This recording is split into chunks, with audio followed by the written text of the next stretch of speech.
Hey there, it's Jennifer Gaynor-Yeager, the Inner Game Dating Coach, founder of Joytopia. Welcome back to 2-Minute Tips to Transform Your Love Life. Today we're going to be talking about how to avoid getting triggered into a meltdown when you are dating. So we've all heard the term triggers, right? Someone says or does something that triggers you, and this can very often happen while we're dating because we're putting ourselves out there and we're vulnerable, etc. And so the first thing I want you to do if you notice yourself getting triggered is just pay attention to what the cause of the trigger is, meaning what is it that caused you to get triggered.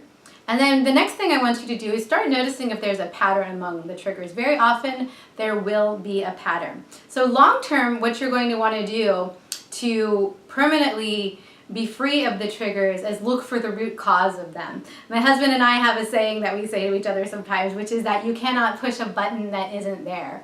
Meaning, if you deal with the root cause of the triggers, guess what? You don't have to keep dealing with them over and over again. So long term, I would recommend identifying the true cause of the triggers and then healing it at the root cause where they started. Now, this can be very difficult to do by yourself because a lot of times those triggers are hidden below the level of awareness in the subconscious and unconscious mind. But by working with a trained professional, that is something that you can identify and release, and that is something I do with my clients if you would like some support around that. Now, let's talk about what to do in the short term. In the short term, what I want you to do is I want you to distract yourself in any way you can.